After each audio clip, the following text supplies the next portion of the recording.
We just got some big news from the Pokemon Company with regards to rotation. So today, it is finally time to talk about all things from rotation. Whether you are a new player or an experienced veteran, this video is going to have something for you. And as you've noticed by the timestamp, this one's going to be really long.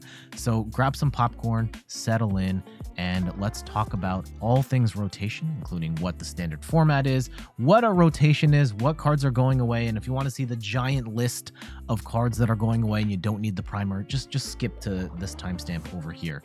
I'm Jet from inthirdperson.com. Make sure to like the video, subscribe to the channel, and let's talk about rotation. And in order to talk about rotation, you have to understand what standard format is. And imagine like in a video game when you have modes, single player, multiplayer. In the Pokemon trading card game, standard format is a mode of play. And in this mode of play, which has been the primary mode supported by official tournaments, it is only a subset of cards. You're not going to be playing your Gen 1 Charizard in a standard format tournament, for example. Standard format is basically a subset of cards of like the past 2 or 3 years worth of cards, and you can tell which cards are how new they are based on the marking at the bottom left hand corner, the regulation mark. So that red circle there and that tiny, I know it's a little small, it has a letter there, and right now any cards with the letter E, F, and G are tournament legal in standard format. Now we have to talk about rotation. Unlike some other games, the Pokemon trading card game has a rotation where older cards are moved out of standard format so that new cards can come in. It makes it easier to find cards that are playable in stores because that's what they're printing. Also helps to maintain a certain level of competitive balance while also introducing new ideas without having to think about how a card from today is going to interact with a card from 20 years ago. So that's kind of why the Pokemon Company does standard format. It does kind of suck here and there where cards that you've grown to love get rotated out and you can't use them in standard format anymore, but you can still play them in expanded format, which is kind of like standard, but it's every card from black and white onwards, save for a couple of banned cards. So if you want to play with more older cards, expanded format is for you. The next rotation is going to be happening on PTCG Live on Thursday, March 21st, 2024. And if you're playing in an in-person event, it's going to occur on Friday, April 5th, 2024. That is when we will be saying goodbye to all of our regulation mark E cards. And some of those cards, most of those cards are going to be contained in the following sets: Shining Fates, Battle Styles, Chilling Reign, Evolving Skies, Celebrations, and Fusion Strike. And there's one weird exception that we'll talk about that actually comes in a later set, but it has an older regulation mark.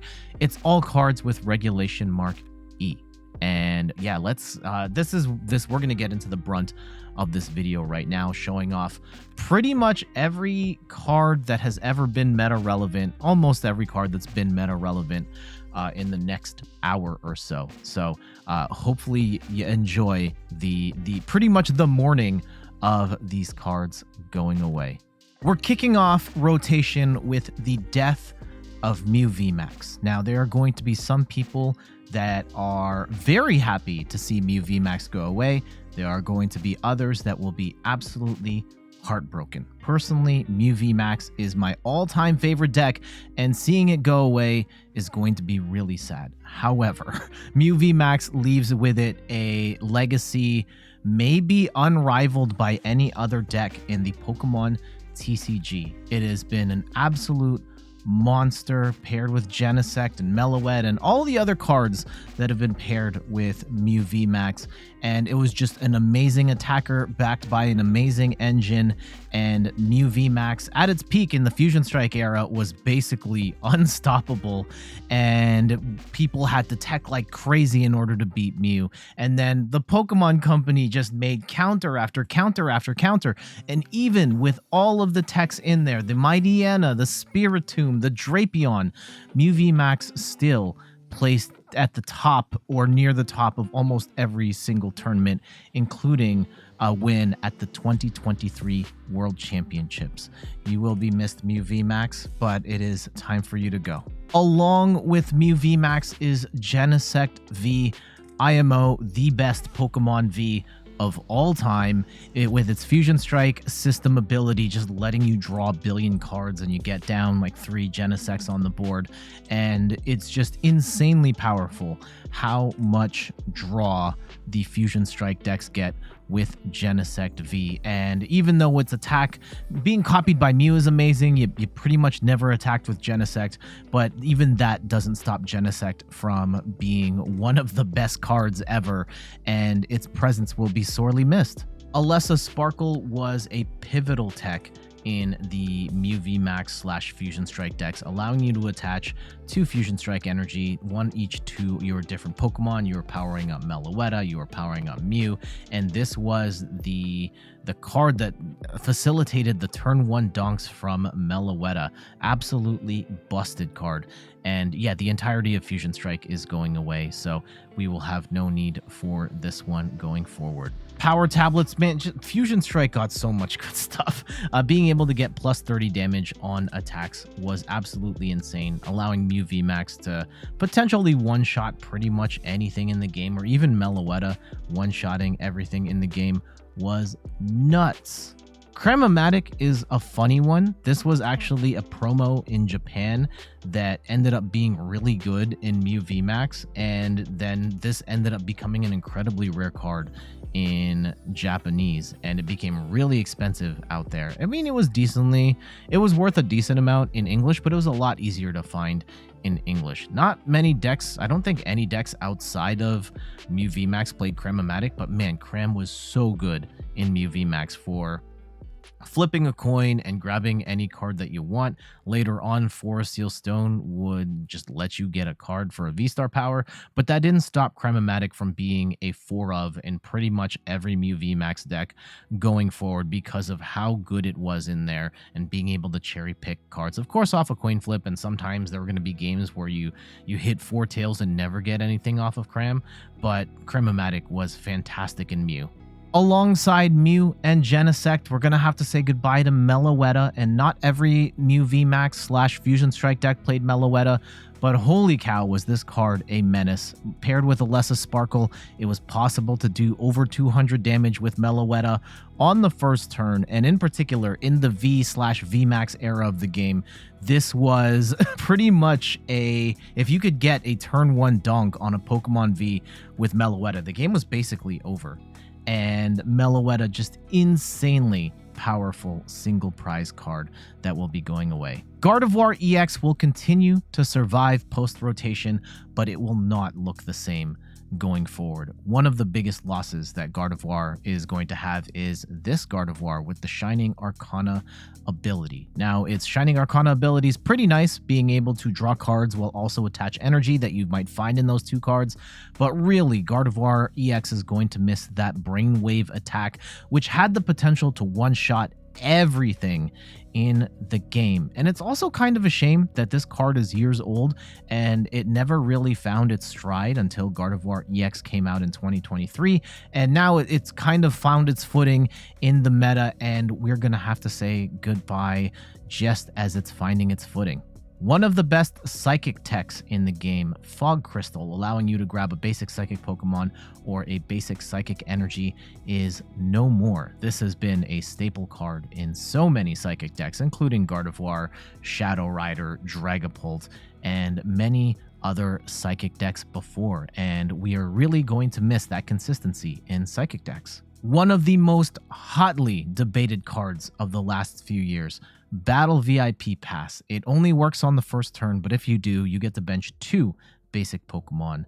And there are some decks that are really going to miss this card, and other people who are really happy to see Battle VIP Pass go because of how explosive this card can be in helping certain decks set up. In my opinion, I actually hate this card. I am glad to see this go. I would rather Pokemon Search be limited to your standard issue ball search and whatnot. I know that this card is basically a dead card after the first turn, but you can grind this up with Ultra Balls and stuff, so it's not even that bad. It just is, if you hit VIP Pass at the start of the game, amazing. Your chances of winning go way up, and I kind of don't like that level of randomness in the game, so I am glad to see Battle VIP Pass go.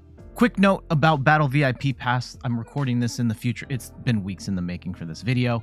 Pokemon recently announced that we're getting a new card and most likely going to be part of our Temporal Forces set, this Buddy Poffin card, which kind of works like Battle VIP Pass, but doesn't. It's got search your deck for up to 2 basic Pokemon with 70 HP or less and put them onto your bench, then shuffle your deck. So you do get the effect of putting 2 basic Pokemon on your bench. It does not have the restriction that it has to work on the first turn. This can work at any point in the game, but it only works for Pokemon 70 HP or less. So this really benefits evolution decks. It hurts big basic decks. I did a whole video on this card specifically. I'll put a link in the description for that.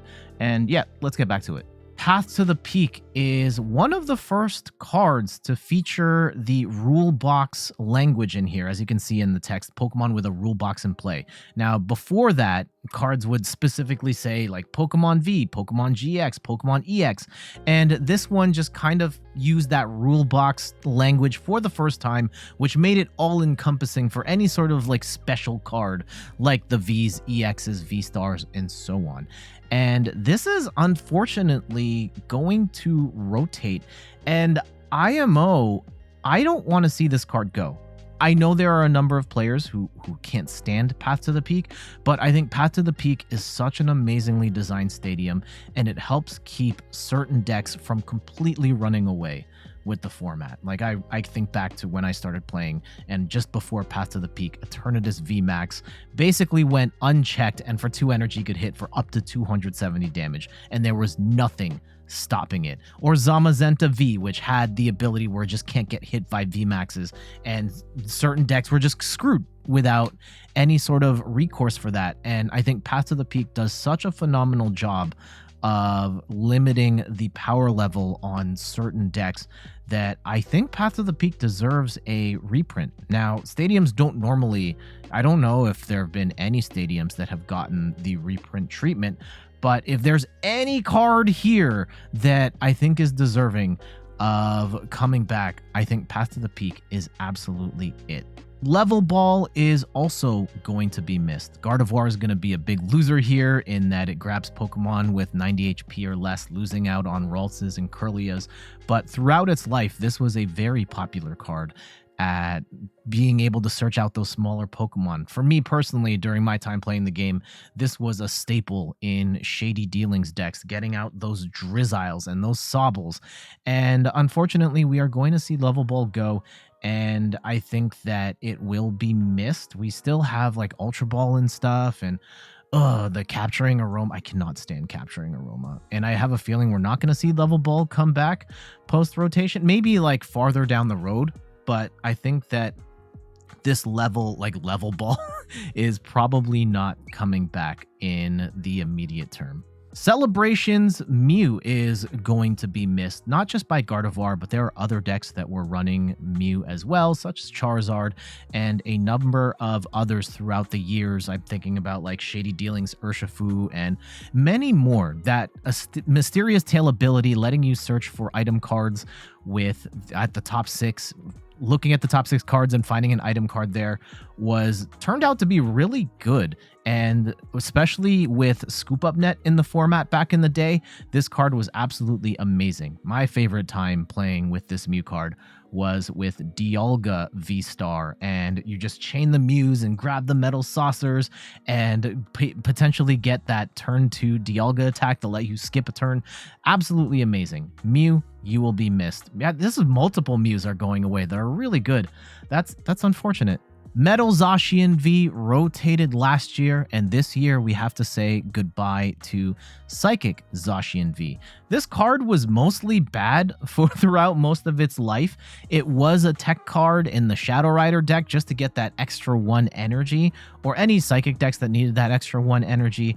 However, it really came into its own in the Gardevoir EX deck as an attacker that could one-shot anything in the game. And Gardevoir just taking massive L's with this rotation. And again, Zacian, a little bit of a late bloomer. It's going to be missed. As a Miraidon main myself, I'm going to miss Flaffy so much. Its Dynamotor ability, it helped give the Miraidon deck that consistency in energy acceleration that it needed to become the top tier deck that it is today. But personally, this is a card I've been using since Evolving Skies. You can go look back at my videos. Maybe I'll show a screenshot here. One of the first decks I ever built on my own was a Pikachu VMAX deck using Flaffy as the energy acceleration engine, and it was the first deck I made on my own that wasn't complete garbage. So I've always had a soft spot in my heart for Flaffy, and I've always known this card was good. It just needed the right deck to make it shine, and just as we're finally finding a good meta use for Flaffy, it's going away. Energy Recycler is a bit of a question mark here. It is technically set to rotate, but I'm not so sure that it will. This is a card that lets you shuffle up to 5 basic energy cards from your discard pile, put it back into your deck. Certain decks like Lost Box really love Energy Recycler.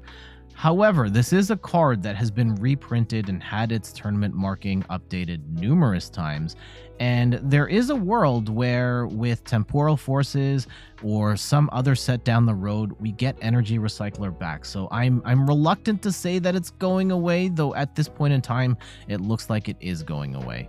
Another card that is technically slated to rotate, but it has been reprinted numerous times, and I have a hard time seeing Escape Rope rotate out, so I'm reluctant to say that it is rotating. I'm guessing that with Temporal Forces, we will get a reprint of Escape Rope with an updated tournament marking, but we should flag this here as something that could go away, but I kind of don't think it is. Cross Switchers was basically a reimagining of Guzma, except as item cards. You had to play 2 Cross Switchers in order to gust both your opponents and your active Pokemon out of the active and then put in new Pokemon, kind of like a boss's orders, a 2-way boss's orders.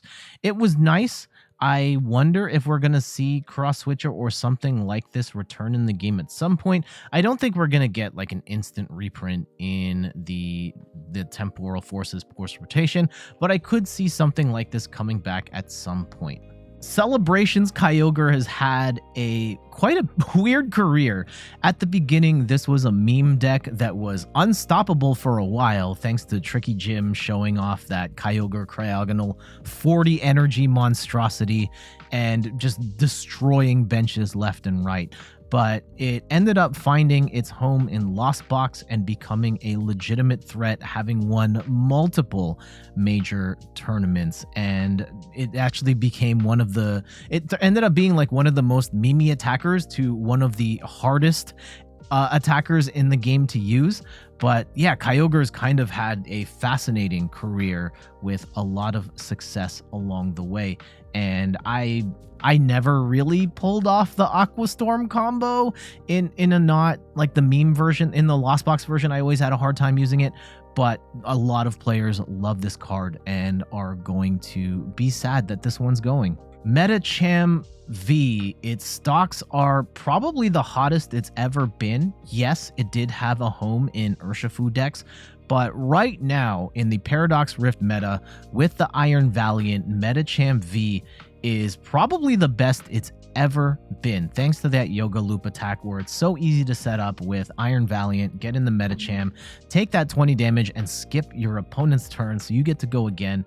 I've had a hard time in the past using Medicham with Urshifu, but in the Iron Valiant decks, Medicham is absolutely busted, and it's going to be sad to unfortunately let Medicham go. I'm very curious to see what Iron Valiant decks look like without Medicham V going forward, but it kind of sucks to see this one leave the format just as it's really starting to ramp up. From Evolving Skies, which people don't necessarily think of as an Evolving Skies card, it was the full art, and the regular version of it wasn't in the main set. But Dragonite V took a while. It was another one of these late bloomer cards where it wasn't until the Turbo Lost Box deck where Dragonite V really found its home as just a very solid attacker, getting a bunch of damage in and then Sableye being able to clean up later. And Turbo Lost Box is maybe not played as quite as much, But this is a very formidable card that did have a lot of tournament success during its run, and it'll probably still be decently good going forward.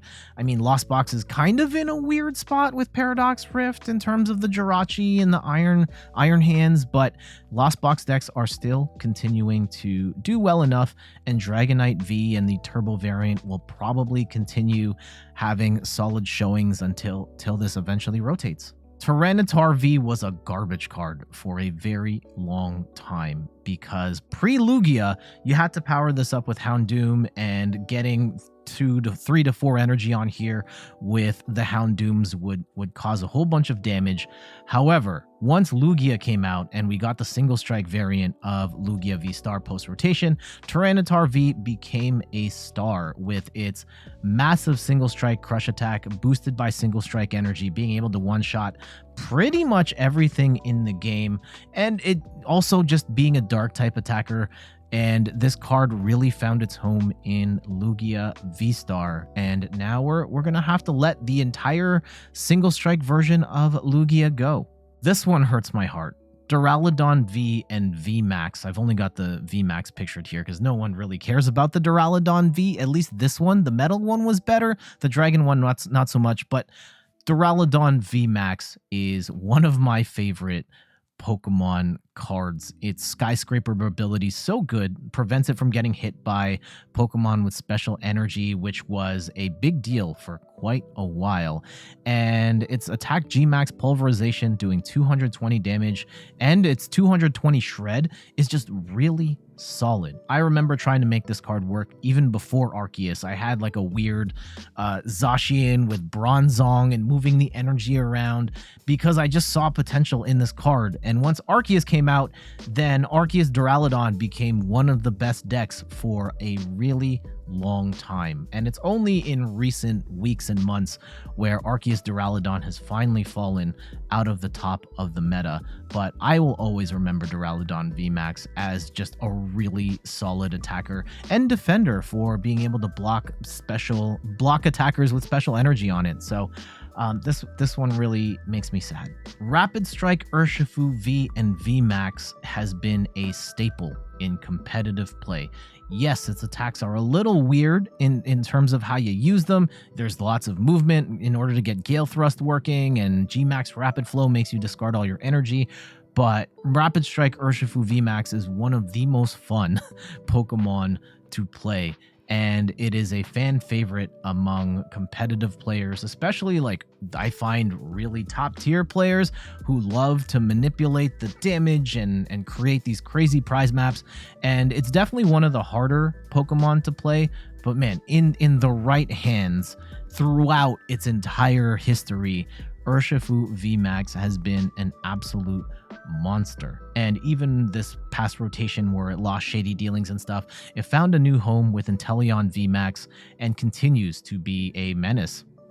I don't necessarily believe in the Iron Valiant version, but Urshifu Inteleon has still been a really strong deck, winning NAIC this year.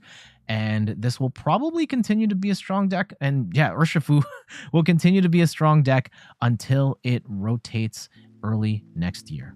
Alongside Urshifu, we are losing the entirety of Rapid Strike, and we are going to be losing the backbone of Rapid Strike in Octillery. It's Rapid Strike Search. Being able to grab a Rapid Strike card of your choice was so clutch in making Rapid Strike decks work that we're going to miss this one. Tower of Waters was basically a free pivot for Rapid Strike decks. This one's going to be missed. Urshifu and Inteleon Urshifu and Inteleon are rotating as well, so the entirety of the Rapid Strike and Single Strike archetypes are going away, but Tower of Waters was a really important card in the Rapid Strike arsenal. Echoing Horn was a very cool card, and certain decks like Urshifu, Palkia, Lost Box let you bench a opponent's discarded Pokemon onto their bench And at first it seems like that seems counterintuitive, but in certain decks, Urshifu wanted to put stuff back on the bench that it could easily knock out with Rapid Flow, Palkia wanted Pokemon on the bench that would help boost its damage, Lost Box wanted easy targets for Sableye to take out, and it just ended up being a really clever card that saw play here and there. I really like this one. I would like to see it come back, but it seems like in the immediate term, this one's going away. Inteleon V and VMAX was another case of a late bloomer. In the Fusion Strike era, people were trying to play this as a tank deck where Inteleon VMAX would attack for 140 over and over again and you'd use Cheryl to heal, but it kind of flopped in competitive play until this past rotation where it found a home with Urshifu VMAX, and the post-rotation we found a lot of evolution decks coming up with a lot of smaller Pokemon, and Double Gunner was there to snipe them down. And this is probably one of my favorite decks to play in the Scarlet and Violet era. However, it's also really hard to play as well. But if you love spread damage decks and you like that prize mapping challenge and being able to see the whole board and figure out which targets to cherry pick off of the board, make sure to play some Inteleon and Urshifu before rotation. The other Urshifu, Single Strike Urshifu V and VMAX, have not seen as much play. Last we saw it, it was like a one-of tech in the Lugia deck. However, Single Strike Urshifu does have a competitive legacy in and of itself, being able to pretty much one-shot anything in the game, and it was best known for its pairing with Umbreon VMAX, where it pretty much had the tools to beat everything in like the Evolving Skies era. And once we got to Fusion Strike, even then it still wasn't that bad, as Umbreon could eat Mew alive. And since then, we haven't really seen Single Strike Urshifu do too much in the competitive scene, Lugia aside, and even then it wasn't necessarily the most popular way to play Lugia. But I personally will miss Single Strike Urshifu because it was kind of fun to just load up all that energy and then just punch through everything. Urshifu's partner in crime for a long time was Houndoom. This was your way of accelerating single strike energy onto your Urshifu, onto your Umbreon, onto your Gengar. However, the Pokemon that got the energy had to take 2 damage counters, which was a bit of a detriment, and it became even more of a detriment later on. And once Lugia came out, Houndoom pretty much just fell off the face of the earth. But for the time where Houndoom was the backbone of single strike decks, it was pretty good. From a collector's perspective, Umbreon VMAX is the most sought after Sword and Shield era card. But in competitive play, Umbreon VMAX kind of had its moments as well. During the Evolving Skies and Fusion Strike metas, Umbreon VMAX was a force to be reckoned with, either paired with Single Strike Urshifu, sometimes paired with Eternatus VMAX. Its Dark Signal ability was basically a free boss's orders, and being able to hit Mew VMAX for weakness was really good. And if you loaded this up with Single Strike energy, it was kind of not a bad attacker against some of the other non-psychic decks as well. And we last saw this post-rotation with Arceus and Duraludon, as Umbreon was there to help with the Gardevoir and the Mew matchups. So I think in the grand scheme of things, Umbreon VMAX in a competitive sense has also had a good run. As part of this rotation, we are losing Raihan. This is a card that got a decent amount of play, but I feel like other decks could have used this more. When you get knocked out, you get to play Raihan, attach an energy from your discard pile, and then grab a card of your choice. And this is a card that I like to put one-ofs in many decks, even decks where the recommended didn't have Raihan in it. I always just felt like Raihan was a really strong card, and it was one of the few ways at the time to kind of make a comeback, which was a really big problem in the Sword and Shield era of the Pokemon trading card game. Now we have more cards like Countercatcher and Iono and Defiance Band to kind of make comebacks easier, but for a while Raihan was one of the few options that we had to ramp up a new attacker and potentially make a comeback. Avery very much felt like a Eternatus VMAX counter at the time, where Eternatus could have like the massive bench. I think it was 8 Pokemon it could stretch up to, and then Avery could be played and then cut it all the way down to 3. But even without Eternatus VMAX in the format, Avery is still solid, where forcing your opponent to lose upwards of 2 Pokemon from their bench can be incredibly disruptive, and it's a really solid card, and it hasn't always been something that is regularly played. I think, yeah, the pre-rotation, it was kind of niche. In post-rotation, we're starting to see it a little more, as pretty much every deck wants to have a wide bench, and because of that, Avery has definitely cemented itself as a decent tech option in almost every deck, and now we have to let it go.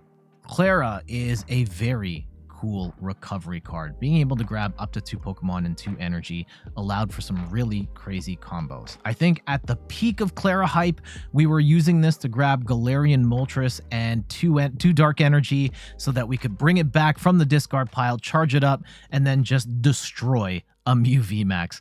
But there were a lot of great uses for Clara, and we are going to be losing that. Now, there are good recovery cards in the current meta, such as Super Rod and Energy Retrieval, but there isn't necessarily a card that lets us grab Pokemon and energy and put them all back into our hand instead of the deck. So I'm very curious to see if we get some variation of this back, or if the Pokemon Company just says, no, you can throw stuff back into your deck, but or you can throw energy back in your hand, but Pokemon back into your hand, maybe not so much. Tool Jammer is a tool that actually seems really good right now with Ancient Capsules, Future Capsules, Luxurious Capes, Bravery Charms, all over the format. Tool Jammer is an awesome card to be playing right now in your Charizard decks. Put it on your Minior. There are a lot of examples where Tool Jammer would be absolutely awesome, and it does kind of suck that this one's going away. And I feel like this is a card that has seen play here and there, but right now feels like the time where Tool Jammer is absolutely going to shine, and we are going to actually send this one off soon. I hope we see a version of this come back, because I think this card's great.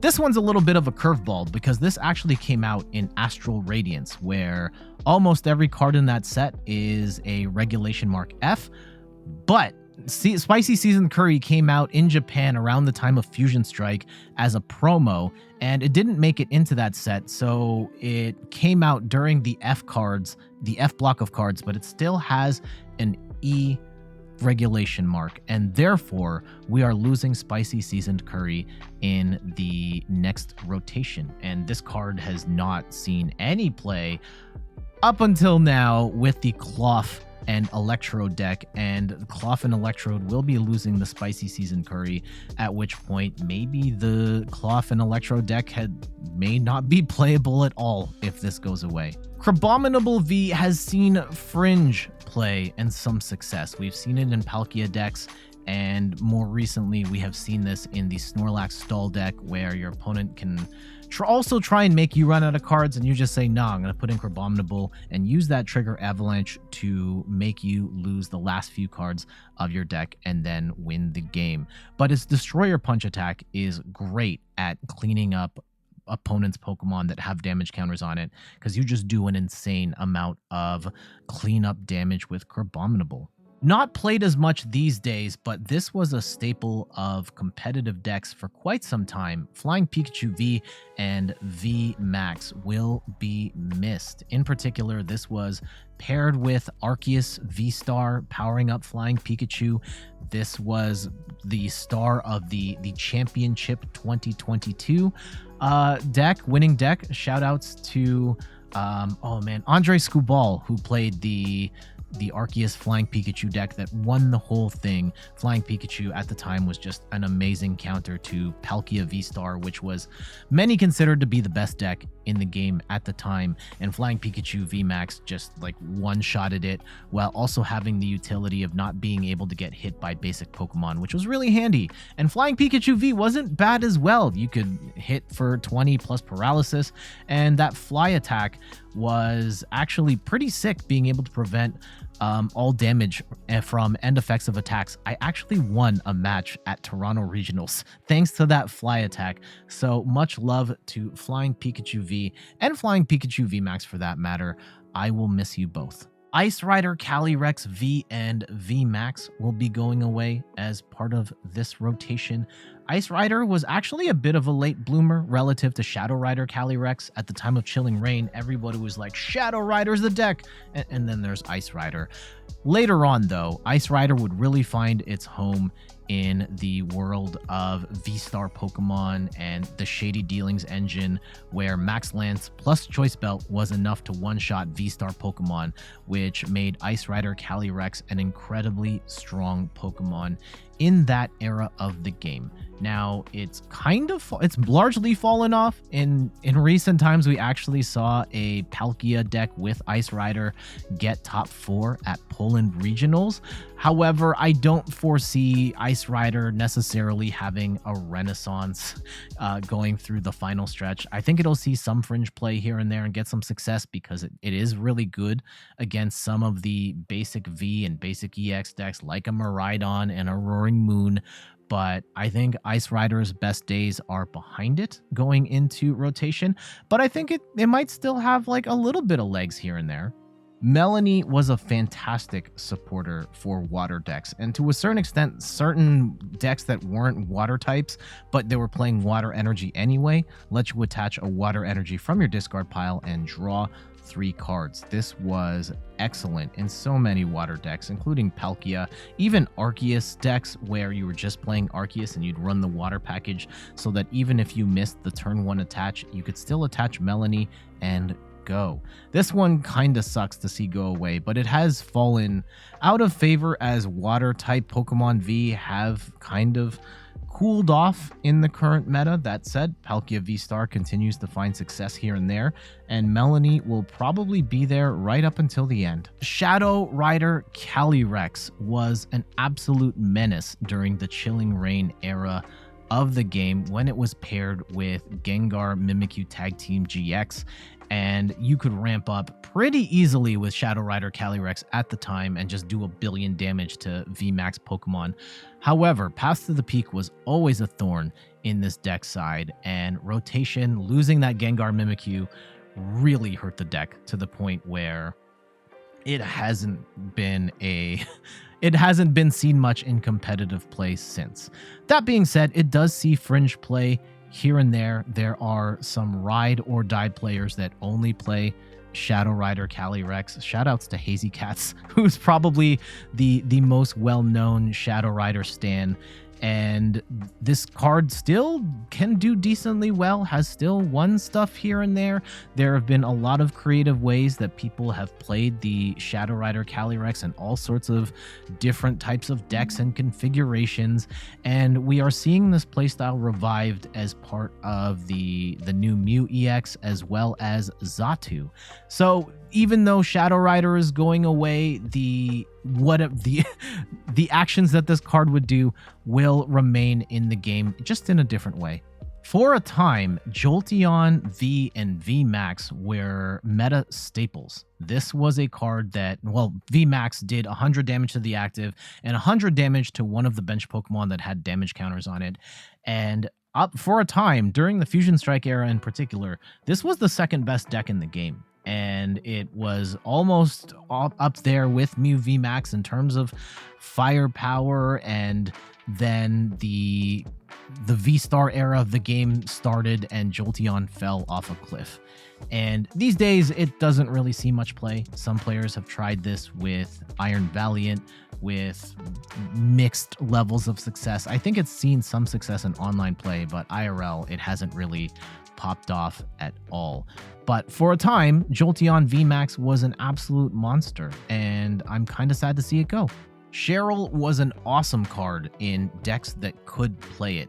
You have to discard all your energy from your evolution Pokemon with damage counters to use it, but you got to heal off all of the damage on those Pokemon. decks like Shadow Rider, decks like, I mean, Urshifu was the big one. Rapid Strike Inteleon got to use this as well. Jolteon got to use this, where you play Cheryl, heal off that damage, and then because those attackers didn't need a lot of energy, and well, Shadow Rider does, but Urshifu and Jolteon didn't need a lot of energy to get rolling, so you could just play Cheryl, reattach, and smash again. And I would like to see something like this return. We're kind of short on healing options at the moment, so I'm open to more healing. It doesn't have to be Cheryl, doesn't have to be this exact effect, but I would like to see more relevant healing in the game. Blissey V was sort of a late bloomer as well. This one kind of popped off in the like Astral Radiance Lost Origin meta once we got Radiant Greninja, and when Miltank really came into the format. That's when Blissey V really took off. This was a really tough card to one-hit KO, and you just play a bunch of healing cards, and Blissful Blast would eventually get itself to a point where it could one-shot anything. And we haven't really seen Blissey V in quite some time. It did have a couple of formats where it was a pretty decent force to be reckoned with. It did win a couple of majors here and there, but Blissey V is largely out of the meta picture right now. But regardless, there are going to be some players that will miss this one. Leafeon V and VMAX was the last great grass deck in the Pokemon TCG. Leafeon VMAX had that great Grass Knot attack that did damage based on your opponent's retreat cost. Then you had the I think it was Lost Mine the Galar Mine card that increased your opponent's retreat cost, and you could just do ridiculous damage to so many different decks. And on top of that, Leafeon V had that Greeting Cell's ability to attach a grass energy from the deck to any of your Pokemon, and combined with Shady Dealings, it was one of the most consistent decks in the meta. I loved playing Leafeon VMAX. It was one of my favorite decks to play at the time, regardless of typing. And seeing where grass decks have gone since, it's pretty tragic that Leafeon VMAX was the last great grass deck, but man, it was so fun for its time. Unfortunately, like, grass as a whole is not meta relevant right now, and Leafeon VMAX is just not going to be able to hang in the current meta, even though some players tried with Spidops EX as an alternative to that Galar Mine, but it just isn't enough to keep up with the current meta, and I don't think too many players will miss this going away, because it's kind of been gone for a long time in meta play, but I personally am going to miss Leafeon VMAX. Malamar is an important card going away, at least at the, considering historical context, where in a time of 3 prize Pokemon, Malamar was pretty much the only single prize deck that could stand a chance. Thanks to that Rapid Strike Tentacles attack being able to do damage based on the number of Rapid Strike cards you had in your hand, there were a number of ways to play this card, most popular with the Shady Dealings engine, but like Chinchino and even later on the Gardevoir engine to a certain extent would allow it to get the cards it needed to smash for a lot of damage. And yeah, this was a deck that was a legit contender for quite some time. And again, it was for quite some time, it was the only single prize deck that even stood a chance against the meta. And even though it's been out of the competitive meta for some time, Malamar will be missed, but not by me. I can't stand this deck. Decks with lots of smaller Pokemon loved Rescue Carrier, letting you grab Pokemon with 90 HP or less from your discard pile back into your hand. A deck like Rapid Strike Malamar was a big one. The Soul Rock Lunatone loved this card as well. And I wonder if we're going to get any sort of recovery back to hand like Rescue Carrier. It doesn't seem like a bad idea to have something like that in the format, but right now there is a lot of recovery for Pokemon, but not directly to hand like this. One of the cool things about the legendary beasts is that all 3 of them eventually got to shine. Raikou has been a staple in the Miraidon deck and Lost Box. We're recently seeing Entei finally get some shine with the Iron Valiant combo, but the first one to really pop off was Suicune V, where it was just a really efficient attacker doing good damage in a 3-prize meta where Suicune could do the damage of a 3-prize Pokemon, but it was a 2-prize Pokemon. You pair it with the Ludicolo, and this could potentially one-shot VMAXs. It was awesome, and we saw some really cool decks with shady dealings and cross-switchers, and some players find some really awesome ways of making Suicune V an absolute menace. Unfortunately, post-rotation of that time and the introduction of Palkia V-Star pretty much made Suicune V obsolete, but for its time, Suicune V was awesome. We can't talk about Suicune without also talking about Ludicolo. Once you evolved up to Ludicolo, you could make your Pokemon's attacks go up by 100 during that turn, and Suicune V at that point was doing north of 300 damage a lot of the time, which was enough to one-shot VMAX Pokemon. And this was one of the coolest combos in the game at the time. Some players even experimented with Ludicolo and other attackers like Zacian V, but it is most synonymous and most successful with Suicune. Oh, Zoroark. There are a number of people who stan Zoroark, but it is a deck that on paper is like the best deck ever made, being able to transform into any stage 1 and then attack with that. And theoretically, you could create a Zoroark deck that could hit everything for weakness. However, it had like so many consistency issues in terms of finding the right cards at the right time. And the worst part is that you can't actually attach the energy preemptively to the Zoroark. You can only attach it after the transformation, which made it a really clunky deck to play. And it never stopped people from playing this deck. There are people who absolutely love Zoroark and play it in tournaments, and kudos to you Zoroark stans out there. But this is one that has never really lived up to its potential, and it feels like every set everyone's like, oh, this is the one, it has the cards, and I feel like it's had the cards for some time, and it's just its own consistency issues have prevented it from really making a splash in the competitive scene. But as a deck to play on PTCGO or PTCG Live, yeah, sure. Remember when Gengar was good? There was like a couple of months, like pretty much just the Fusion Strike era of the game, and then one random online tournament earlier this year where Gengar VMAX spiked it. However, for its time, Gengar VMAX was really strong. Its Fear and Panic attack, doing 60 damage for each Pokemon V and GX in play, was incredibly powerful. At the time, there were so many decks running Pokemon V and Pokemon, not really Pokemon GX. They had rotated at that point, but I guess in expanded, this could be a menace as well.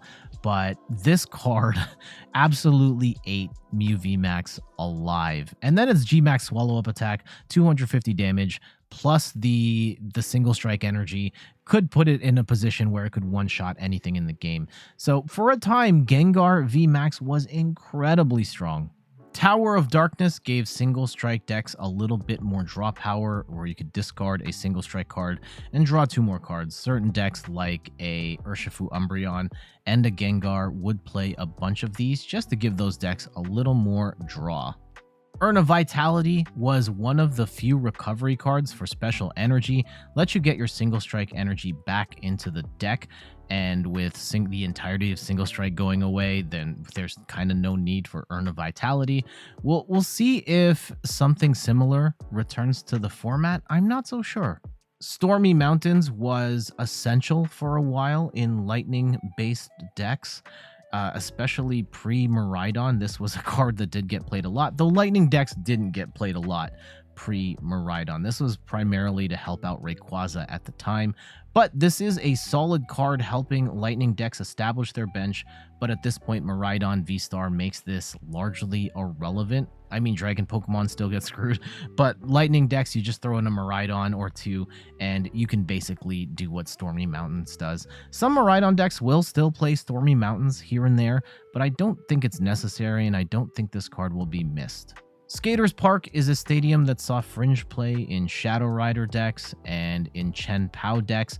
Instead of discarding that energy when you retreat, you actually just put it back into your hand. So you could re-accelerate it with either a Shadow Rider or a Baxcalibur, whatever the case may be.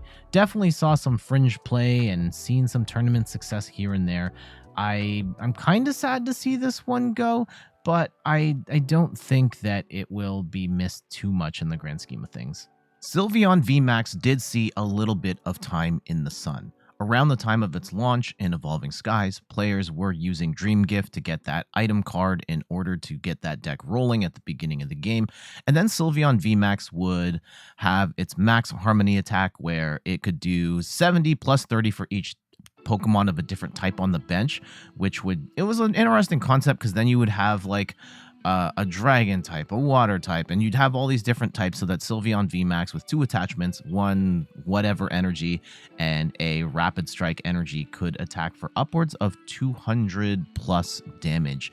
And for the time, it was okay, but it quickly fell out of favor, especially in the V-Star era. It just couldn't really keep up. At that point, though, it did see a little bit of play early on as a partner for Arceus V-Star, that Dream Gift ability making it a little easier for Arceus V-Star to get rolling. Moltres V, besides having an amazing alternate art, was a pretty playable card for some time. Its Dire Flame Wings ability made it really easy to charge up, and then its Aura Burn attack, 190 damage, plus you do 30 damage to yourself, was not bad, particularly in the VMAX era where you're doing the amount of damage oftentimes that VMAX Pokemon were doing while only giving up 2 prizes, which was a big asset for the time, and it was also good at hitting Mew VMAX. However, as the game power crept upwards, this card largely fell out of favor. There are some Roaring Moon decks these days that will play this as a means of energy acceleration. It's mostly like, it's not really a main attacker at this point, or even a tech attacker. It's just kind of around as support, but Moltres V had a very good run. Stoutland V's time in the competitive meta was short, but wow, did it make an impact when it was here. As part of the pre-rotation Lugia Archeops deck, Double Dip Fangs was able to one-hit KO smaller Pokemon and take 2 prizes, kind of like what Iron Hands is now. However, when powerful colorless energy rotated out earlier this year, Double Dip Fangs became an attack that wasn't really usable anymore, causing Stoutland to completely fall out of the competitive meta. So we're probably not going to see it again until it rotates out in the spring. The loss of Dunsparce means that normal type Pokemon cannot get rid of their weakness. Arceus V-Star is still going to be weak to fighting, and Lugia is still going to be weak to lightning. I don't necessarily think that losing Dunsparce is as big of a deal at this point in time because a lot of colorless decks are not really playing Dunsparce anyway, but it is a loss no less. Zinnia's Resolve saw a little bit of play here and there. You discard 2 cards and then draw equal to the number of Pokemon on your opponent's bench. This saw, I guess, a little more play in the Scarlet and Violet era as benches got really wide and certain cards really wanted, or certain decks really wanted that discard synergy. It is a play sometimes in Gardevoir and certain other decks. It's not a bad card, and it will be missed here and there. I am not mad to see Durant go. I don't like Durant Mill. I have lost to this deck more times than I would like to admit. It is very annoying with that Devour attack for 2 colorless energy. You mill cards equal to the number of Durant in play. Yes, there are ways of beating it, and especially at the time where it was easier to beat because you could just put out an attacker and then they couldn't Gust Around or Echoing Horn or Erica's Invitation their way back into the game to trap something in the active. But I personally just never liked playing against this deck. And I know there's going to be other mill strategies. We do have Wugtrio in the format, and there'll probably be better mill options going forward. But personally, I'm just not a big fan of the playstyle, so I'm not sad to see this one go. Empoleon V was a card that did see a little bit of play in mostly the Lost Origin format as Lost Box kind of took over. Empoleon V came in and just said, nah, Emperor's Eyes, you get no abilities. And you'd play double Empoleon so that they couldn't escape rope out of it. And its attack wasn't so bad either. Swirling Slice for 1 water and 2 colorless does 130 damage, and you move a water energy to one of your benched Pokemon. This ultimately, it fell out of favor in a matter of weeks. But for a certain period of time, particularly in the Lost Origin format, this card was a menace.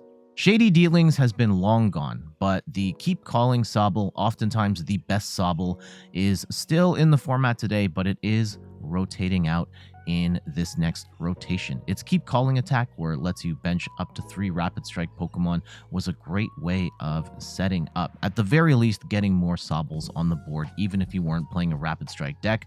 We have not seen this card in play since rotation, but we have to acknowledge it here because it is a card that was very popular for a long time, and I personally am sad to see this go. Quick Shooting Inteleon was not as good as Shady Dealings Inteleon. Being able to grab 2 cards or 2 trainer cards of your choice is way better than dropping 2 damage counters.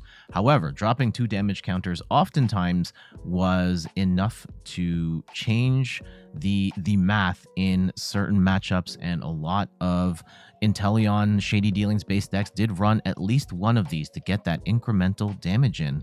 Crystal Cave lets you heal up to 30 damage off of your metal and dragon type Pokemon. This saw fringe play in decks like Duraludon. Sometimes it saw play with Urshifu or Zacian V, the metal one. And yeah, this one, we're gonna miss this one a little bit. It doesn't really see a lot of play these days, but for a time, this was a stadium that we would see a lot. Galarian Moltres was a very cool card.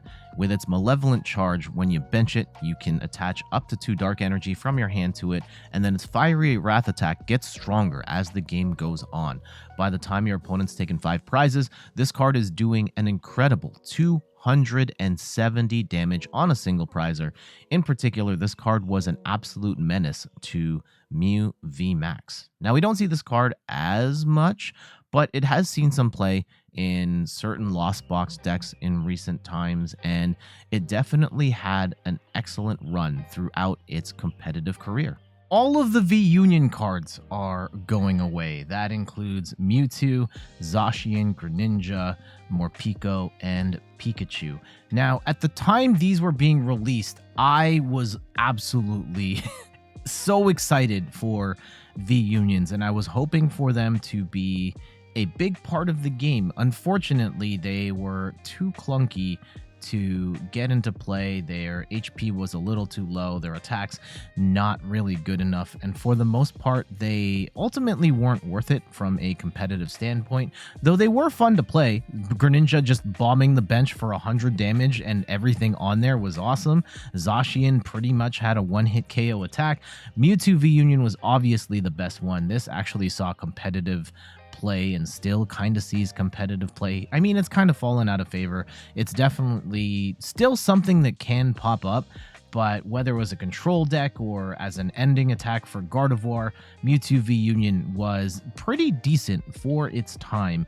We also had the Morpeko, which was not very good, and the Pikachu, which is a little better than the Morpeko, but overall, these were, I think, largely a failed experiment. It was just too much work, and they weren't good enough, but man, I still think it's the coolest thing in the world. And personally, I don't want to see 3 prize Pokemon come back into play unless it's something like a V-Union. I would love to see the Pokemon Company revisit this idea, maybe make their HP even higher and give them even better attacks as a trade-off for how difficult it can be to get them into play. While we're on the subject of V-Unions, we also have to talk about Professor Burnett, which was originally released with each V-Union box, which was a supporter that let you discard 2 cards from your deck and then you shuffle your deck. And this was a way of getting those V-Union pieces into the discard pile a little faster. Now, V-Unions didn't pop off, but this card did see competitive play in a lot of Lugia V-Star decks as a means of getting Archeops into the discard pile.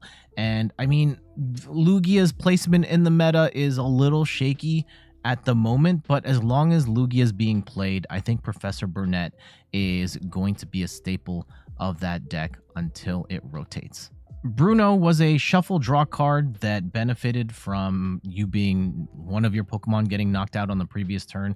If one of your Pokemon were knocked out, you actually got to shuffle your hand into your deck and draw 7 instead of the regular effect of drawing 4. In particular, single prize decks use this card a lot, even if they weren't single strike, because you were planning on getting knocked out a bunch, and being able to shuffle draw 7 gives you a lot more options. Excelgor didn't really see a lot of play for most of its career. It's seeing some fringe play right now in some Mew VMAX decks as a way of countering certain single prize decks, as well as trying to hit certain dark decks for weakness like a Charizard and a Roaring Moon. I don't necessarily think this really is the answer, but to its credit, it has seen some play and has had some decent showings in online and IRL events. Deoxys is another fringe attacker in the Fusion Strike deck, being able to attach a Fusion Energy plus a double turbo. Oftentimes you could do upwards of 140 to 160 damage. This was oftentimes teched into Mew decks as a answer to Lost Box, where Cramorant is 10 damage short of being able to take out a Deoxys, but Deoxys can take out 1 or 2 targets in the meantime, helping you get that up trade. And I don't know, Mew VMAX and the entire Fusion Strike archetype is going away, so this is another one that we are going to have to say goodbye to. We don't see Pumpkaboo as much these days, but Pumpkaboo was an incredibly important card pre-rotation, where it was a way of using Pokemon and Ball Search to bump a stadium. You get that Pumpkaboo into your hand, and you play it down onto your board and discard a stadium. Now, this kind of fell out of favor as a lot of our Ball Search options, like Quick Ball, got rotated out, which made it harder to find Pumpkaboo in the first place, and it just kind of fell out of favor because it was just harder to find. The only deck really playing it right now is Lugia, which is, it's really important for them to be able to get Path to the Peak out at the beginning of the game. So it still exists in that context, but as a staple card, as a path bump in many different decks, those days are long gone. At the very least, it will probably still see a bit of play in Lugia until it goes away.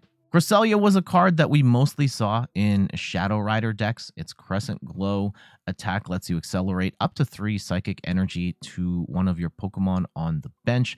Really great for getting Shadow Rider rolling. Yeah, you're going to lose a prize, but then Shadow Rider is off to a hot start, and hopefully you've got the rest of your Shadow Rider set up so that you can swing for massive damage on the following turn. That being said, we have not seen this card get any meaningful play in quite some time, and you might have even forgotten about it by now, especially with the other Cresselia having done a lot more work in the recent competitive meta. During the Brilliant Stars era of the game, Beedrill, the single strike version, definitely saw some play as an Arceus V-Star counter. Its persisting attack let it just instantly KO any Pokemon with special energy, which Arceus pretty much always had, and we would often combine this with single strike Mustard to whittle our hand down to just that one Mustard card, and then it let us bench Beedrill and draw cards for free. And this was a really cool tech for its time, though it has fallen out of favor as Arceus has fallen out of popularity and special energy has waffled in and out of the meta. When Lugia was at the peak of its powers, Yveltal was there as one of the few answers to the ridiculous ramp up of Lugia V-Star. Thanks to its Cry of Destruction attack, being able to discard up to 3 special energies was a nightmare for Lugia. If you could get enough of these out on the board, you could pretty much cry your destruction of way to victory to the point where your opponent's Lugia deck literally runs out of energy to use, and you just win the game that way. It never really saw much play outside of Lugia, like a Lugia V-Star counter, but for the time, that was enough. Espeon V and VMAX saw fringe play here and there. For a time, this was considered to be the worst evolution because its Max Mindstorm attack is absolutely awful. However, in the Lost Origin meta, as we started to see things like Giratina's Star Requiem and Lost Mine from Sableye, the Solar Revelation ability became incredibly important, being able to shut off and counter both of those attacks to protect your Pokemon with energy so that they don't get Star Requiemed and they don't get Lost Mind was a really nice tech for a little while. We haven't really seen this card show up since, but at least it got some time in the competitive meta. Victini VMAX is a card we haven't seen in quite some time. It's a little too much of a liability at this point, but in the early days of VMAX and Tag Team GX Pokemon, this was a really good attacker, especially if you were going first. Oftentimes, if you went first on turn 2, you use that max victory attack, you could oftentimes take a turn 1 KO against the Pokemon V, and you were off to the races. However, this got power crept out of the game not long after like the Battle Styles Chilling Reign era, and we just haven't seen it since. Blaziken V and VMAX saw some fringe play here and there. Its max blaze attack could be powered up with just a rapid strike. I was going to say fusion strike. Rapid strike energy, and then you do 130 damage. Plus, you get to accelerate energy to your bench Pokemon.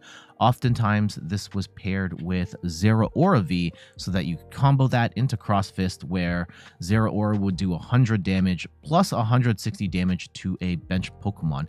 It was a nifty little combo for the time, but it definitely fell out of favor pretty quickly. Gyarados V and VMAX saw an unlikely return to competitive play earlier this year, where an Arceus deck got second place with a 1-1 line of Gyarados V and VMAX.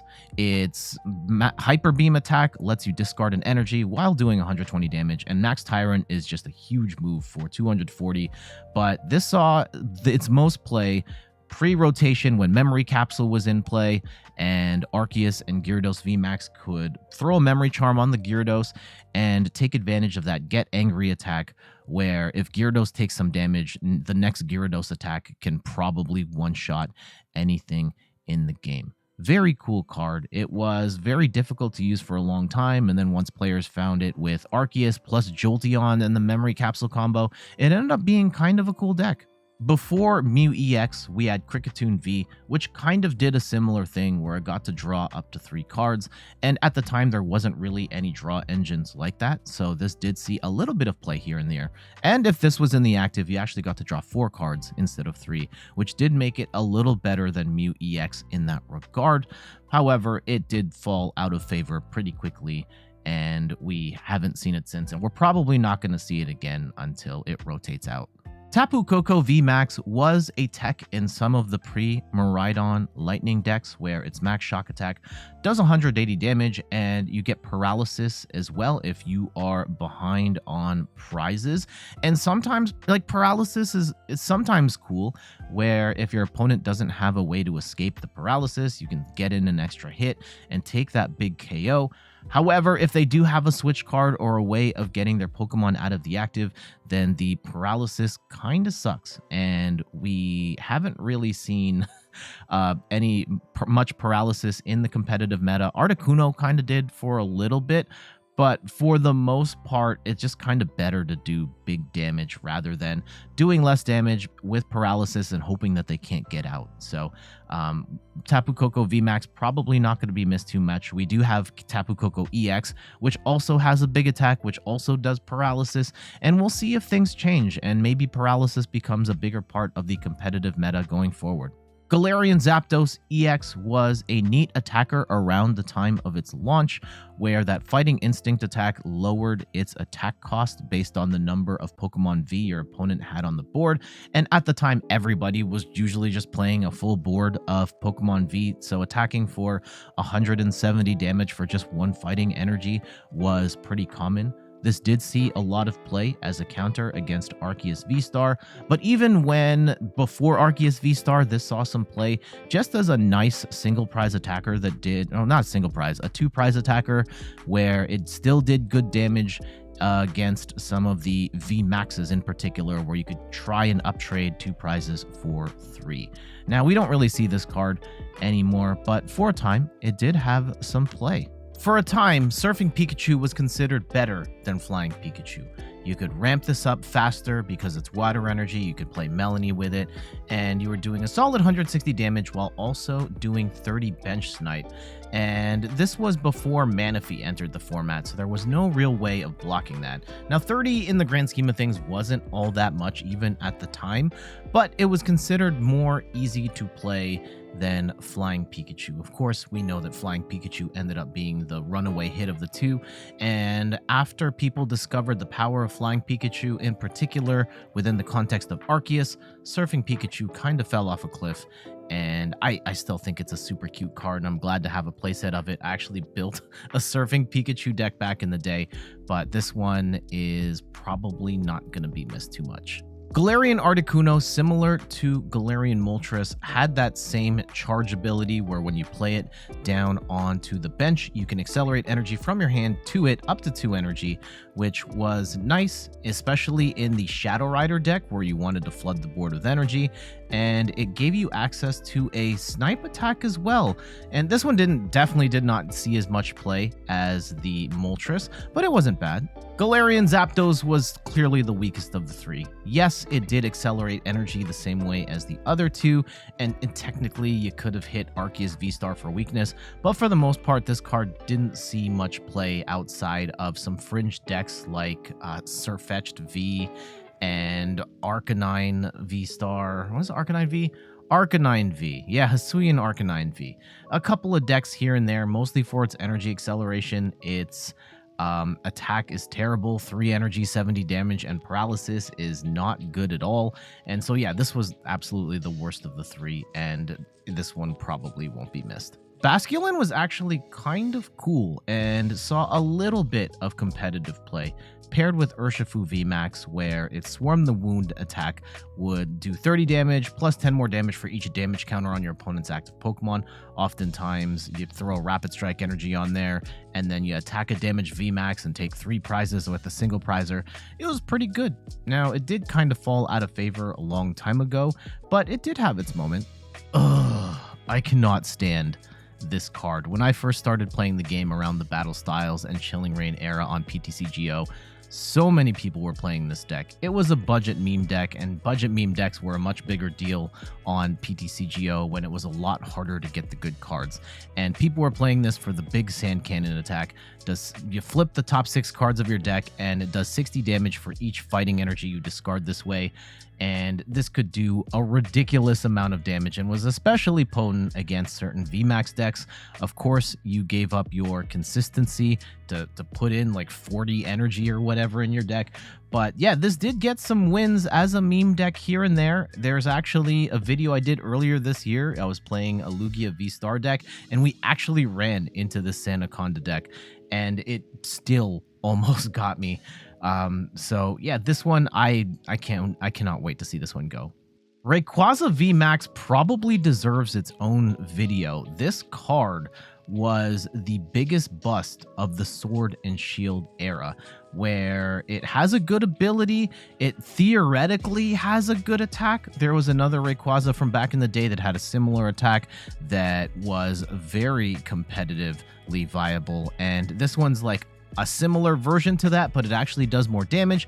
But this deck flopped hard when Evolving Skies hit, where it just proved to be too clunky of a deck to play. Like, you'd have to accelerate a bunch of lightning energy. There's no real good way to accelerate fire energy at the time. Lightning energy was with Flaffy, but then you'd have to discard all the lightning energy, and then you had to have a second Rayquaza on the bench, and you accelerate to that, and then you have to pivot out. It was a disaster. And because of that, Rayquaza quickly fell out of favor, and it's seen, I mean, people have tried to find ways of making the deck work, but even as a meme deck, Rayquaza VMAX has flopped. It's pretty easily the most, in terms of like hype to actual performance, Rayquaza VMAX is easily the biggest bust of the Sword and Shield era. And this will not be missed, though this alternate art is absolutely stunning, and I would love to have one in my collection. Metagross V and VMAX didn't see much in the way of competitive play.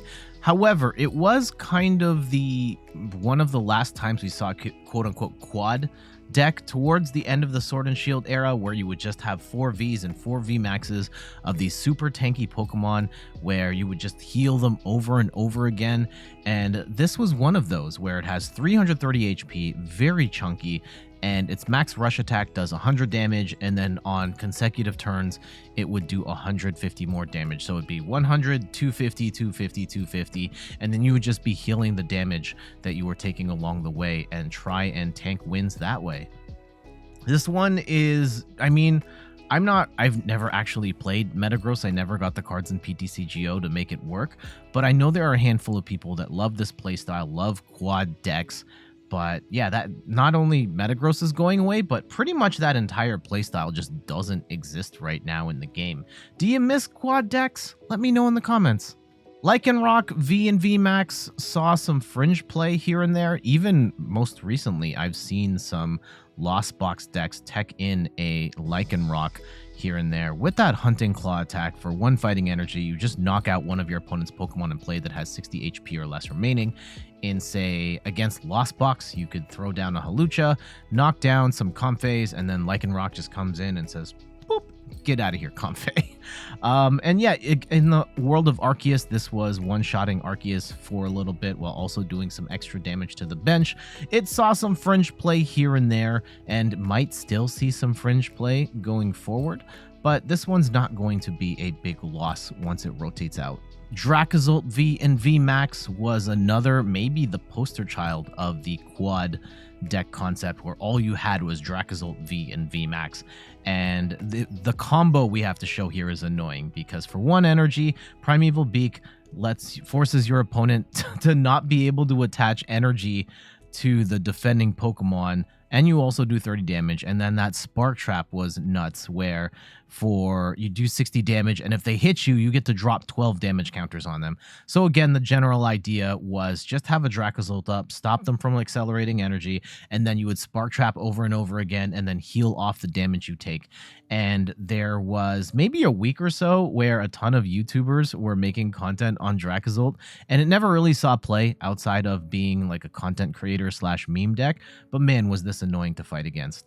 Mimikyu V and VMAX are mostly bad, but there have been a couple of competitive decks like this pops up in online tournaments here and there. Most recently, there's a take on Iron Valiant that features the Mimikyu V and VMAX. When you bench the Mimikyu V, for example, it has the ability where you just can't attack it on the following turn, and then Mimikyu VMAX, it lets you drop a bunch of damage counters if you've played Acerola's Premonition during that turn. And I guess, yeah, for the most part, Mimikyu VMAX has been absolutely horrible, but in the context of an Iron Valiant deck where you're throwing around damage counters left and right, this might not actually be too bad. At the time of recording, I haven't had a chance to play this at all, so maybe it's okay, but yeah, this one just hasn't really seen much competitive play. Though it's with Iron Valiant in the mix, maybe it's not too late. Corviknight V and VMAX saw some play here and there. It has the ability to not be affected by any of effects of attacks, so Lost Mine and Star Requiem don't do anything to it. While also its attack G-Max Hurricane, 240 damage is a really solid number, though you can't attack on the next turn, which is fine because you have free retreat and then you can just switch, do some pivoting shenanigans here and there. Saw a little bit of play in metal decks, but we have not seen this in competitive play in quite some time.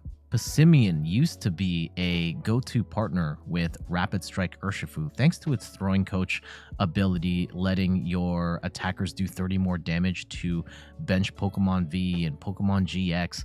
And with Rapid Strike Urshifu in particular, where that G-Max Rapid Flow does 120 damage, if you combine it with the Passimian and the telescopic sight, you could do 180 to the bench. And that was enough to take out stuff like Crobat V with Urshifu VMAX, which made Urshifu absolutely insane. And this one will be finally going away, but it has not been played in quite some time. Ice-Q saw no play for a while, but last year it did see some. As Regigigas came to prominence, the block face attack became the focus of a counter strategy where for 70, you do 70 damage for water 2 colorless, and then during your opponent's next turn, basic Pokemon can't attack. So this would stop stuff like Regigigas, to a certain extent Lost Box as well. This is a card that, yeah, it seems terrible on the surface, but once Regigigas came out, this actually became kind of playable. I personally didn't. No. I'm pretty sure I have at least one video where I used Ice-Q to great effect, but this was definitely a fringe tech. I have a soft spot in my heart for Hoopa V.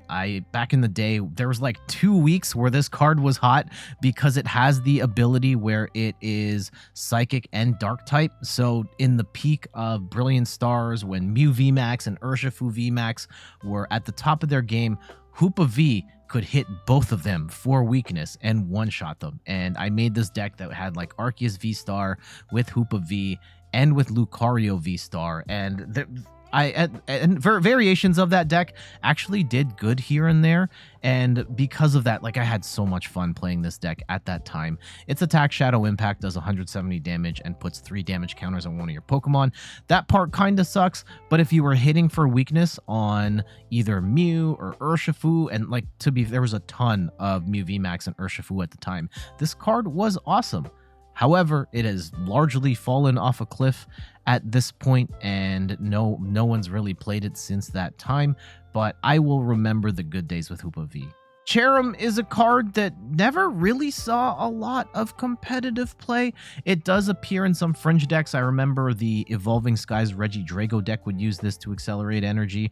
Right now, Toadscruel uses Cherrim for energy acceleration, but this is a card that it does seem to be better than it actually ended up being. Like, being able to accelerate energy from the hand is pretty awesome, but it's low HP and having to evolve did make it a bit of a liability. There will be some decks that miss this, but I don't think it'll be missed too much. A great combo with the Cherrim was Eldegoss, lets you grab some energy from your deck and put it right into your hand. Again, this sounds really great, but not a lot of decks ended up using this, and the Toadscruel might be another one that is a weird big loser of rotation here, losing pretty much its energy acceleration engine here when Toadscruel in and of itself isn't all that great. Regidrago was a card that benefited from the Cherrim and the Eldegoss that we just talked about because of this Dragon Energy attack, which does 240 damage, and it does 20 less damage for each damage counter on this Pokemon. 240 damage was absolutely ridiculous. If you were going first, on turn 2, you evolve up the Cherrim and the Eldegoss, and you just one-hit KO pretty much every Pokemon V in the game. You uptrade with Regidrago, and it was absolutely ridiculous for a time. Now, it was a rogue deck at best, and sometimes this gets played in the modern Regigigas deck, but for a time, this was super annoying to deal with. And as a deck by itself, it hasn't seen play. It saw some play for a little bit in Lost Box, but I don't think it ever really blew up as like a top tier meta thing. But as a rogue tier deck, yeah, absolutely. Bronzong's Metal Transfer will be missed. However, with the loss of Metal Saucer and any reliable energy acceleration, Bronzong just kind of fell off a cliff. This was something I paired a lot with Zacian and Duraludon and Zamazenta, and this would still be good in certain, like Dialga V-Star would love this if we were in a world where we still had Metal Saucer. But unfortunately, their energy acceleration for metal decks is just really bad right now, and moving energy between metal Pokemon isn't all that great either. So Bronzong has just kind of gone away and has been gone for quite some time. Milotic still sees some play here and there. It was a tech in Lost Box, and certain decks like Tinkaton want to play this, where you can use that Do-Guard ability to protect yourself against stuff like Marnie, like Iono, and I think this will continue to see fringe play until it rotates. And maybe we'll get something like this post-rotation, because I do think there is a need for some sort of poke protection against hand disruption. Butterfree pretty much saw little to no play competitively. It definitely was a meme deck though, especially once the Metapod that let you evolve instantly, then you could combo it into this Butterfree, and you could make your opponent's active Pokemon burned, confused, and poisoned, and you would combo that with the Salazzle and attach a double Turbo Energy on there, or just 2 Fire Energy, and at that point your Salazzle was doing 270 damage. If it was a double turbo, 250, but yeah, 250 to 270 damage was absolutely insane. And once you put a choice belt on there, 300 damage, it was nuts. Now, it ultimately wasn't consistent enough to be a truly competitive deck, but it definitely was a meme tier deck that had its moments here and there. Shoutouts to my friend Meg, whose favorite Pokemon is Appleton, and this card actually saw some play towards the peak of Lugia's powers.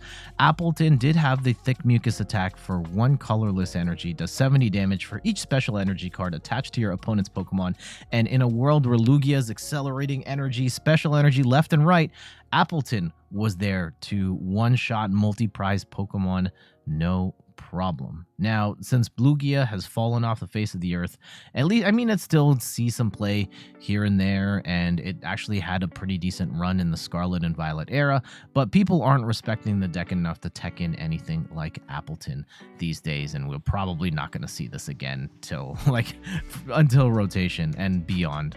Morpeko was kind of a cool card for a little bit. Its explosive discontent could do decent damage, and there were ways with single strike decks like the Abomasnow to increase Morpeko's HP, at which point that 1 energy could push it to a point where it could one-shot Mew VMAX, and that was a very important thing to be able to do at the time. So Morpeko did see some play here and there. Volcarona was mostly a meme in standard format. The surging flames attack when combined with Kyogre, where Kyogre would discard a whole bunch of energy, and then Volcarona would come in for the 1 fire energy, and you throw all that energy back into the deck, doing damage for each one you put back into the deck as a final attack. And yeah, it hasn't really been seen since the meme Kyogre deck with the Cryogonal fell out of favor and Manaphy came to block the bench.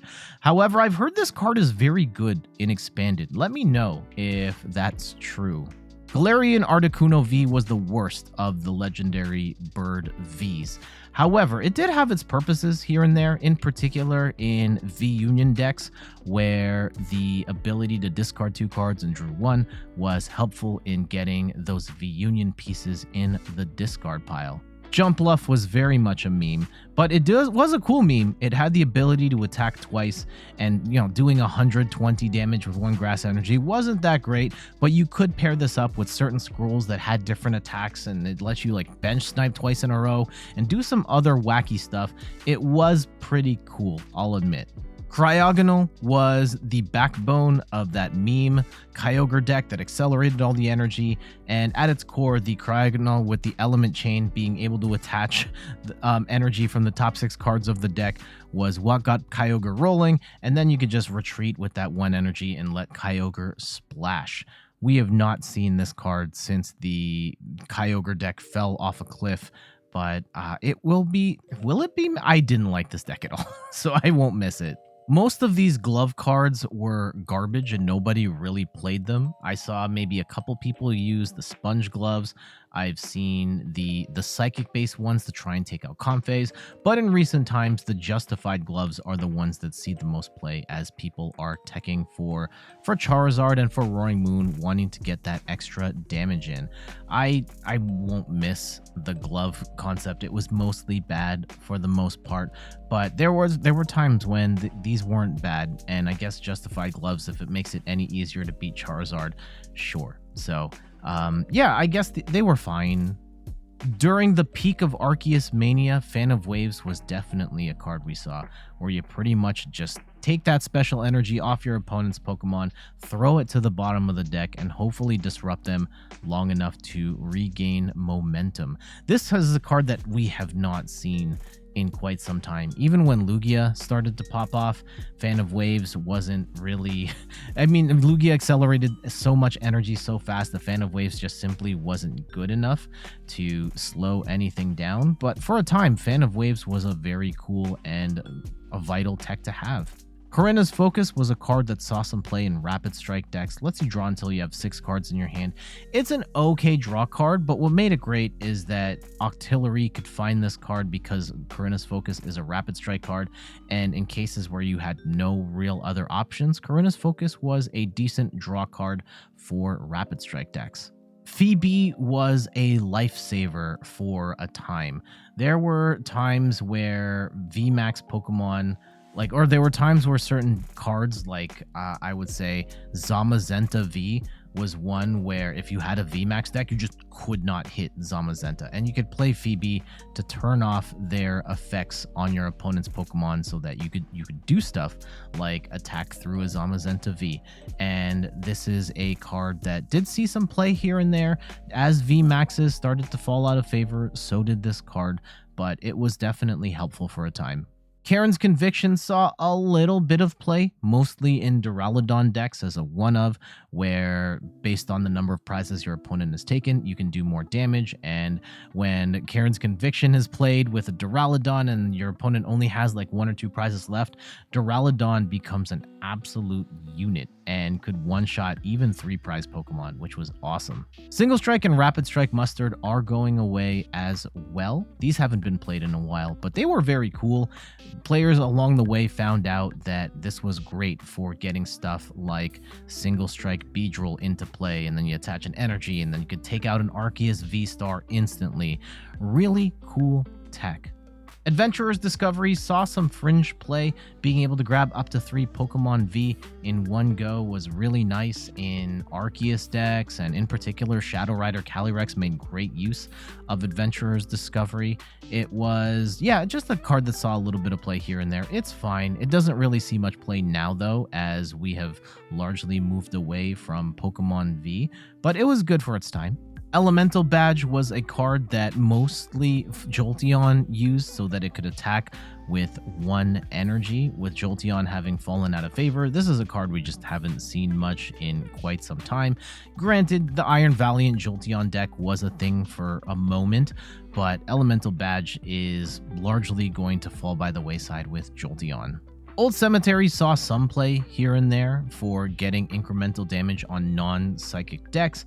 However, this is a card that hasn't been played in quite some time in competitive formats, and we kind of have this now. I can't remember. There's a stadium that does, I think it's a water-based one that has a similar effect, and that one doesn't really see any play either. So this one won't be missed, and the one that we currently have probably isn't going to see much play either. Peonia was a card that saw some play, particularly in V-Union decks. When you play it, you get to look at 3 of your prize cards and then replace them with 3 cards from your hand. And this was very cool for V-Union decks where you may have prized an extra piece and you can go and grab it back. So it did see some play here and there. Peony saw less play than Peonia. You have to discard your whole hand. It's kind of wasteful, but you do get 2 trainer cards of your choice. Certain decks did run this. Mew VMAX ran this for a little bit. As of right now, there's a Miraidon build that focuses on Iron Hands that runs Peony as well. It is very wasteful. Sometimes you have to dump a ton of cards in order to play Peony, but if it gets you the exact 2 cards you need, then maybe it was worth it.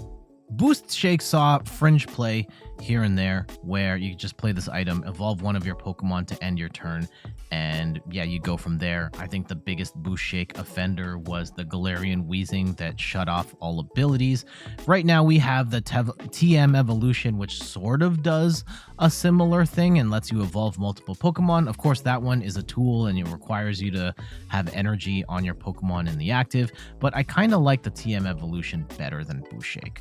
Full Face Guard was a fringe tech at best. Yes, there were some decks that didn't have abilities that could take 20 less damage here and there. And this just didn't see a lot of play, but it was handy here and there. Single Strike Energy is going away along with the entirety of the Single Strike ecosystem. Each one gave your Single Strike Pokemon plus 20 damage, and if you've got 4 on, it's plus 80 damage, which made certain decks like Urshifu, like Gengar, pretty much one-hit KO machines, and made Umbreon from a mediocre attacker to an actually decently good one. So kind of sad to see this one go. Rapid Strike Energy counts as 2 water or 2 fighting. Any combination of water and fighting energy. In particular, this was great on Rapid Strike Urshifu, but Rapid Strike Inteleon used this as well as a few other attackers. Being able to attach 2 energy at once, absolutely busted. We see it with double turbo energy and how good that is. Fusion Strike energy is the last card we're going to talk about today. And this one's a little more confusing. Yes, this is the energy you would use to power up Meloetta and Mew VMAX and do a billion damage, but it actually had another effect as well, where it prevents all effects of your opponent's Pokemon's abilities done to the Pokemon this card is attached to. So something like a Inteleon Quick Shooting could not do damage to any Pokemon with Fusion Strike energy, or Spiritomb would be, you could play this on a Genesect with Spiritomb in play, and Genesect would still be able to draw cards. With the entirety of Fusion Strike or Fusion Strike going away, there will be no need for this card. And that's it. I know this video is insanely long, and there's probably cards that you're like, Jet, I can't believe you didn't mention blah blah blah. I know this video is crazy long, and I actually had more slides, and I cut them. I looked at them and was like, nah, we're not going to talk about that. But there is a list of many cards that are going away. I tried to cover everything that's pretty much meta relevant right now, while also giving a nod to cards that had a moment in the sun throughout their time. And yeah, this rotation feels like there's definitely some hits here and there, but it definitely doesn't feel as bad as last year's rotation. I feel like the advent of V-Star Pokemon and EX Pokemon and the Scarlet and Violet meta and the focus on comebacks and all that, we're really seeing the newer pool of cards be the primary backbone of the game right now. And yeah, we're losing certain archetypes like an Urshifu, like a Mew VMAX, but I feel like most of the cards that I highlighted here don't really matter in the current meta. So we're not, it feels like we're not losing too much in the current game. Let me know in the comments. Is this an absolutely devastating rotation for you? Are you unaffected by it? Largely unaffected? Let me know in the comments below. But for now, I need to take a break, man. It took me like multiple days. You saw my hair was like all styled differently. I'm wearing different shirts throughout the whole thing. It's been a process, and I'm going to go lie down now. So before we go, you can find me on all the things: YouTube, TikTok, Twitter, and Instagram at InThirdPerson. You can find me on Twitch at InThirdPerson, where I stream the Pokemon trading card game every Sunday at 10 a.m. Eastern Time. And check out the website, inthirdperson.com, for more articles and videos on video games, board games, and other nerdy pursuits. So until the next one, I'll see you later. Bye-bye.